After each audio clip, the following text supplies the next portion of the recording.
In December 1941, Hitler fired his top general in a rage, accusing him of cowardice and incompetence. This wasn't just any officer, it was Field Marshal Walther von Brauchitsch, the man who led Germany to stunning victories across Europe. But what really happened behind closed doors? Today's video exposes the power struggles, strategic blunders, and moral compromises that led to von Brauchitz's dramatic fall from grace. Born into a military family in 1881, von Brauchitsch was steeped in the traditions of the Prussian officer corps from an early age. His father, a cavalry general, instilled in him a deep sense of duty and loyalty to the state, values that would shape his entire career. As a young officer, von Brauchitsch distinguished himself during World War I, serving on both Western and Eastern fronts. His tactical acumen and leadership skills earned him rapid promotions and the respect of his peers. However, the aftermath of Germany's defeat in 1918 presented new challenges for the ambitious officer. The transition from Imperial Germany to the Weimar Republic was a turbulent period for the military establishment. Von Brauchitsch, like many of his colleagues, struggled to adapt to the new political reality. The Treaty of Versailles severely limited the size and capabilities of the German armed forces, now known as the Reichswehr. During the 1920s and early 1930s, von Brauchitsch focused on modernizing and professionalizing the Reichswehr. He played a key role in developing new tactical doctrines and training programs, laying the groundwork for the future expansion of the German military. His dedication to his work and his reputation as a skilled organizer caught the attention of senior leaders, including future Field Marshal Werner von Blomberg. When the Nazi Party came to power in 1933, von Brauchitsch initially maintained a cautious distance from the new regime. As a traditionalist and a member of the old Prussian aristocracy, he viewed the Nazis' radical ideology with skepticism. However, he also recognized the opportunities that Hitler's rearmament programs presented for the military and for his own career advancement. As the Reichswehr transformed into the Wehrmacht, he found himself in a position to shape the future of the army. His expertise in modern warfare and his ability to work within the new political system made him a valuable asset to the Nazi leadership. Von Brauchitz's appointment as commander-in-chief of the army in 1938 marked the pinnacle of his career, but it also placed him in a morally precarious position. To maintain his status and influence, he was forced to make a series of compromises that would ultimately tarnish his legacy. He publicly supported Hitler's aggressive foreign policy and remained silent in the face of the regime's increasingly brutal actions against its perceived enemies. The moral compromises required to maintain his position in the Nazi hierarchy took a toll on von Brauchitsch. He struggled to reconcile his professional duty with the ethical implications of serving a totalitarian regime. This internal conflict would become more pronounced as Germany moved closer to war and Hitler's demands became more extreme. As Germany's military power grew under Hitler's regime, a revolutionary strategy was taking shape that would redefine modern warfare. Von Brauchitsch, now at the helm of the German army, found himself at the forefront of this tactical evolution. The concept of blitzkrieg, or lightning war, emerged as a potent combination of speed, coordination, and overwhelming force. The invasion of Poland in 1939 marked the first test of these new tactics. However, the campaign did not fully embody the popular perception of blitzkrieg. Von Brauchitsch, still anchored in traditional military thinking, initially spread the panzer divisions thinly among the infantry. The operative method in Poland followed the more conventional Vernichtungsgedanke, or concept of annihilation. This approach, while effective, revealed the ongoing tension between established doctrine and emerging strategies. During the Polish campaign, von Brauchitsch had to be convinced that the armored units could operate independently at the operational level. This shift in thinking represented a crucial step in the development of blitzkrieg tactics, forcing von Brauchitsch to adapt his strategic approach. The true potential of blitzkrieg became apparent during the invasion of France in 1940, as von Brauchitsch played a key role in coordinating the meticulously planned offensive. He oversaw the deployment of armored divisions, ensuring their swift and coordinated movements were supported by air superiority. Initially skeptical of the Sichel-Schnitt plan, which proposed a daring thrust through the Ardennes forest, von Brauchitsch ultimately yielded to Hitler's insistence on its implementation. The result was a stunning success, with France falling within weeks. This rapid victory solidified the reputation of blitzkrieg and elevated von Brauchitz's standing. He was promoted to Field Marshal, a recognition of his role in Germany's early triumphs. The subsequent operations in the Balkans further demonstrated the effectiveness of Germany's military strategies. Under von Brauchitz's oversight, German forces swiftly occupied Yugoslavia and Greece in April 1941.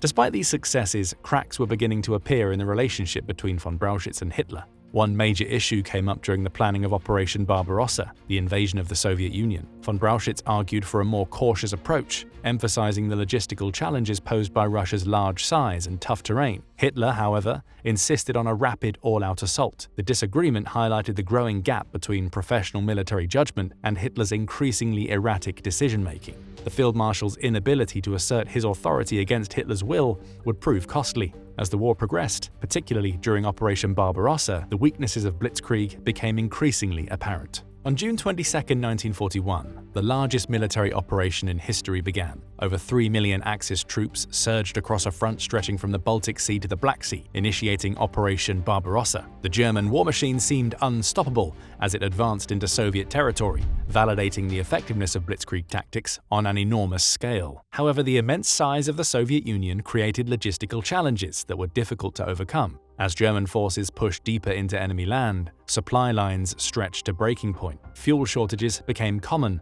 with food and ammunition supplies dwindling. The vast distances involved meant that by the time supplies reached the front lines, they were often insufficient or obsolete.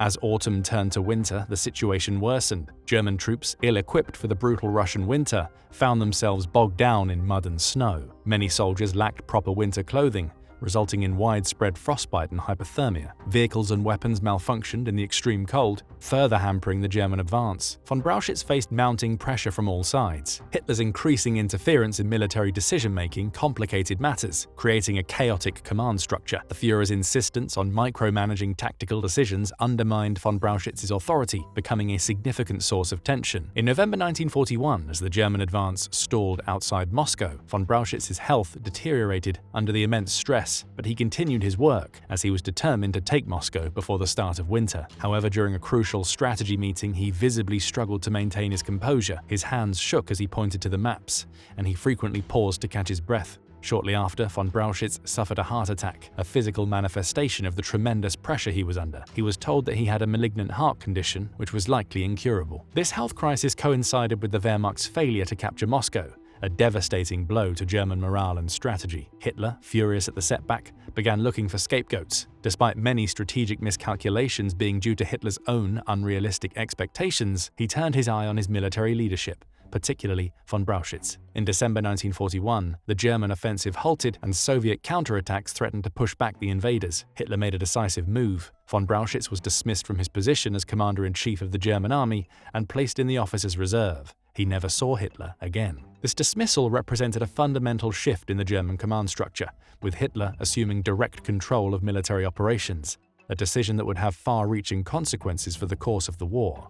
Von Brauchitz's dismissal as commander-in-chief of the German army marked a turning point in his life. The once powerful military leader found himself cast out of Hitler's inner circle and relegated to obscurity, grappling with the consequences of his association with the Nazi regime. Von Brauchitsch retreated to a life of isolation at his hunting lodge Drei Rohren in the Birdy Mountains southwest of Prague. His days were a stark contrast to his former life of command. He would rise early for solitary walks through the surrounding forests, spending the rest of his time reading military histories and writing his memoirs, attempting to make sense of his role in World War II. The psychological impact of his fall from grace was profound. Once confident and authoritative, he now appeared withdrawn and introspective. He would often stand for hours at his study window, gazing out at the mountains as if searching for answers in the distant landscape. As the tide of war turned against Germany, von Brauchitsch attempted to distance himself from the Nazi regime. However, his efforts were complicated by his past actions and his role in the early successes of the German military. His dismissal had far-reaching implications, signaling Hitler's increasing control over military decisions and the diminishing influence of professional soldiers in strategic planning.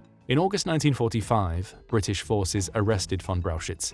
The charges against him were severe, including war crimes and his involvement in the Commissar Order, which condemned Soviet commissars to death. Von Brauchitsch instructed his army and commanders to refrain from criticizing Nazi racial policies. Similar to Wilhelm Keitel, von Brauchitsch did not object to Hitler's directives requiring the army to comply with SS guidelines on actions in occupied territories. However, he later issued orders stating that commissars should only be executed if their anti-German views were deemed particularly evident. During interrogation, he denied direct involvement in war crimes, claiming ignorance of the full extent of atrocities. Prosecutors questioned how he could have been unaware given his position of authority. As he awaited trial, von Brauchitz's health deteriorated rapidly. He was transferred to a British hospital in Münsterlager, confined to a bed with his fate in the hands of former enemies. His final days were marked by a sense of irony, as he condemned the July 20th plot against Hitler while claiming he had been forced to do so to save a relative's life. This last act encapsulated the moral ambiguity that characterized much of von Brauchitz's career, leaving a complex and controversial legacy. Walther von Brauchitsch died at the age of 67 on October 18, 1948,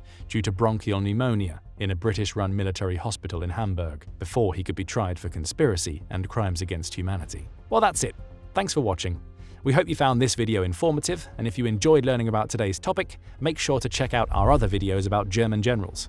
Don't forget to like the video, subscribe to our channel, and hit the notification bell to stay updated on more World War II content. That's an order.